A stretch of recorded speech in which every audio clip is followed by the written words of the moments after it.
Today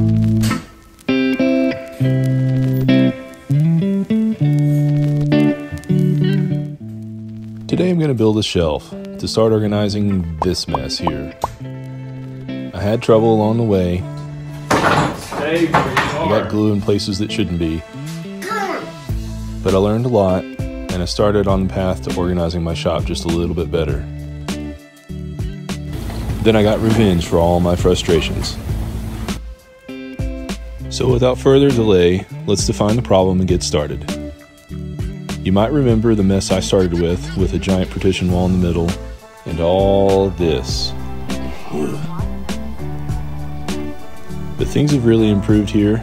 I've made a lot of progress, organized my shop, I've taken down the partition, but this mess still remains.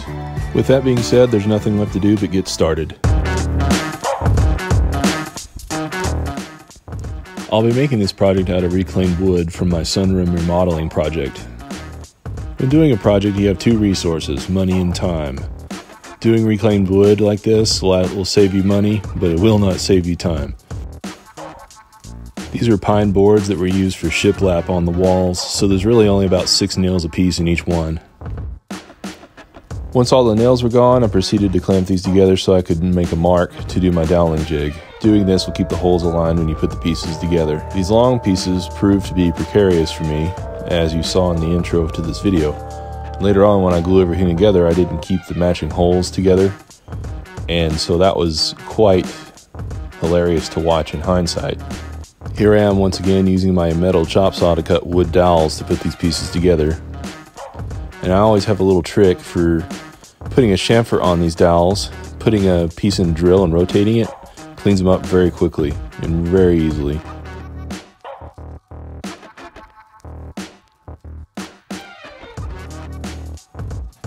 Here you can see the confusion start as I can't get the holes to align with the dowels on the mating part. I obviously didn't keep them straight when I was going through everything. There are 2 lessons to be learned here. For one, keep your dowel holes marked and labeled with each other so you don't mismatch everything. And 2, wear clothing that you don't mind messing up when you're using wood glue.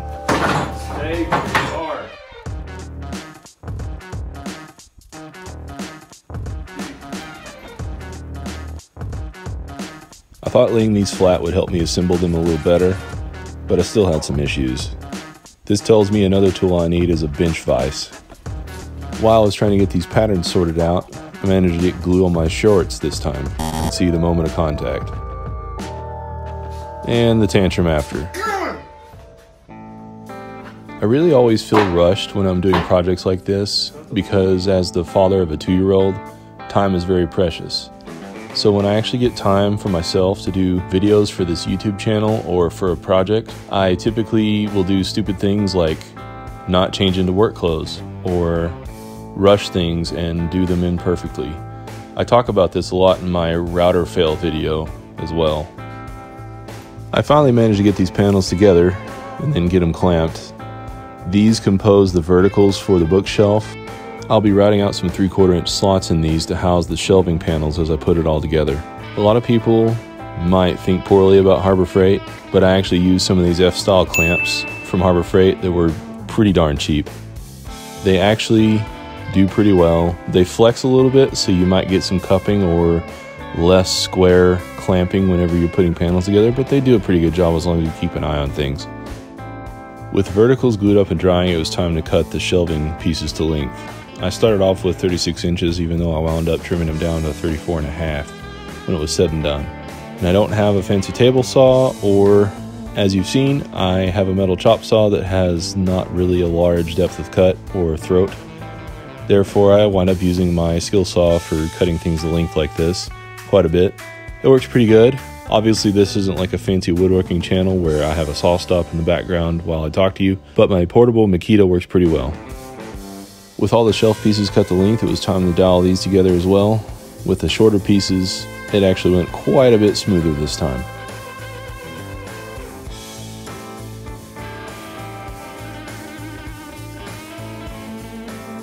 Another hot tip, if you're out of clamps and you have some cupping going on in your panel gluing, put something heavy on it.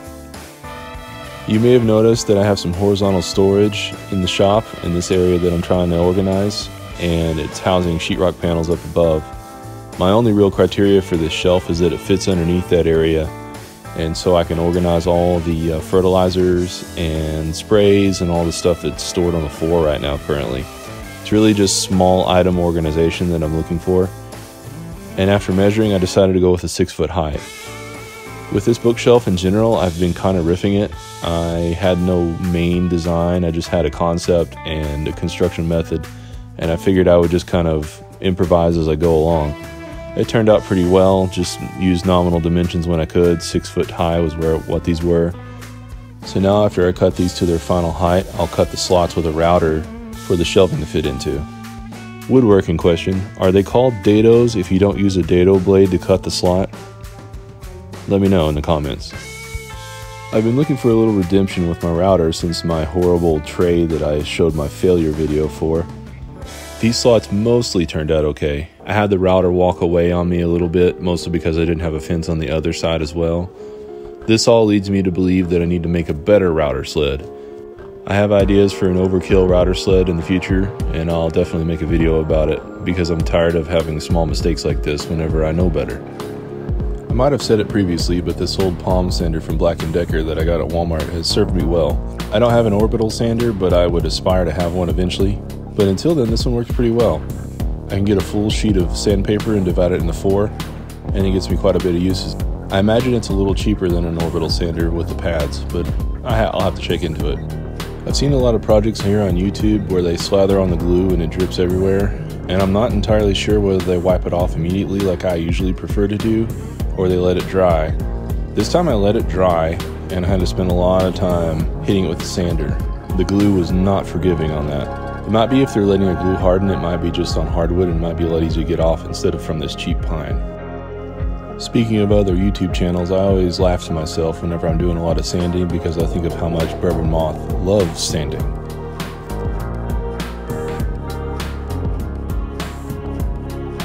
The assembly for this went rather okay, but because of some cupping due to the natural forms of the wood and how old it was, and it had actually absorbed some moisture when it was mounted to my wall in my house, there was some cupping that I had to take care of by clamping 2 boards on either side. You can see I haven't learned my lesson on wearing normal shirts in the shop. I got glue on my shirt again. So even though there was a little cupping, clamping these boards to make them straight, help them fit into slots, and I had to beat it into submission, but I was able to get it all together with a little back and forth.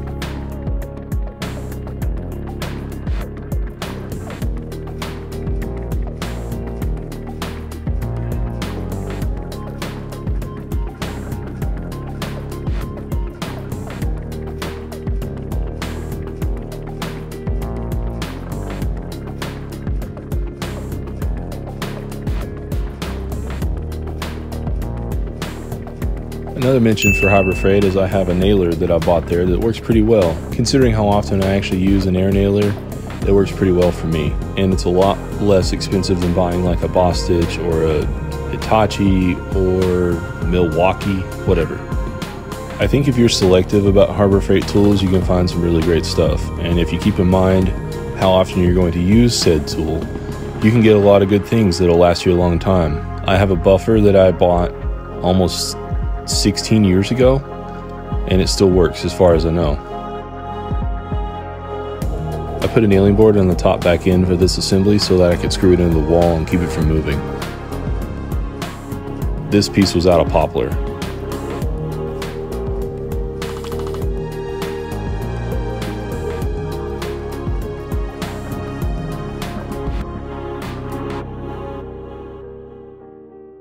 And as you can see, it went together pretty well. You can see some of the cupping on top underneath there. There's a little bit of a gap. Less gap on this side, and that notch worked pretty well. A lot of it fit together pretty well and should be pretty solid for its basic purpose. The shelf height here, I started to think about it, and it's a little too tall. I decided I could benefit from some adjustable shelves, and I'll put those in here in a little while. I feel like it's worthwhile to document the entire process in these videos as long as it doesn't get too terribly long. But I doubt you really like watching me sand, but I feel like it's worth showing that I was sanding and to show you the amount of work that goes into something even so simple. I really want to emphasize that people can do this sort of thing, and I think I want to show by doing. So if you can see me sanding, you realize how much work goes into it and what you would have to do step by step.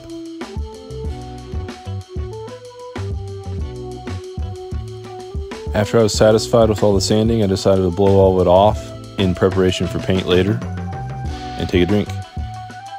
Now I had to cut some more links for those adjustable shelves I mentioned. This shows just how repetitive a task can be, especially when you're doing shelving.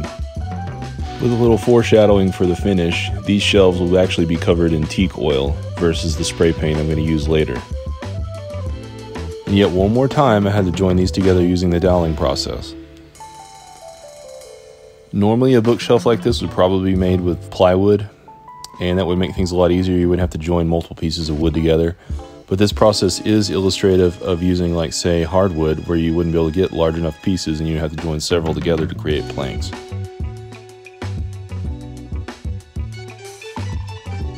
And I have to chop some more dowels. Yay! I really get tired of moving this cord around throughout the shop. I have zero electricity. I have 2 plugs for the entire shop to power everything I do. There's definitely an electrical project in the future for this shop so that I can have some access around there without having to switch my power every single time I switch tools.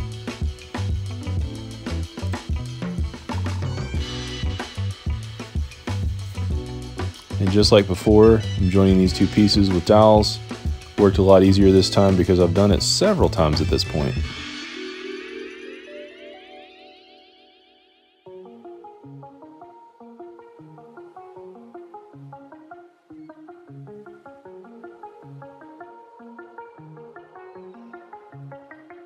You can see the cupping whenever I clamp down, and then I clamp 2 pieces of wood around it to keep it flat. I was going through thoughts of finishes in my head, and for some reason spray paint sounded really good. Using an enamel paint that would be resistant to chemicals and staining and all that kind of stuff just seemed like a really great idea. I soon came to regret this choice because I didn't get the coverage I needed with just 2 cans of spray paint. The look of it was pretty monotone. It didn't have any great coverage. All this led me to remember one thing. I absolutely hate spray paint.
Thank you everyone for staying with me till the end. This shirt made it. Building this shelf is something I've meant to do for a long time, just to get all this off the floor. So thanks for sticking with me until the end while I built this project. Hopefully you were able to learn something, glean something from it, or at the very least be entertained. The entire plan for this is actually to have doors that'll close off all of this and block it off from my view whenever I'm using my shop. And the front face of the doors will actually have a cleat wall to house tooling and all kinds of stuff, so that's a project for the future. So if you're interested, stay tuned and subscribe because there's some good stuff coming. I also appreciate everyone sticking with me through the channel. We've got 117 subscribers now, which is really great, and I hope to keep progressing with that further. And I appreciate everyone who's joined in so far. We got a couple people who stick around and actually give great comments and chip in, and it's wonderful. We're building a community that I wanted to build and find some people out there that are interested in making and engineering and all the different things. So that's great. I hope we keep continuing to build it further. I really do appreciate everyone, and I hope to see you next time.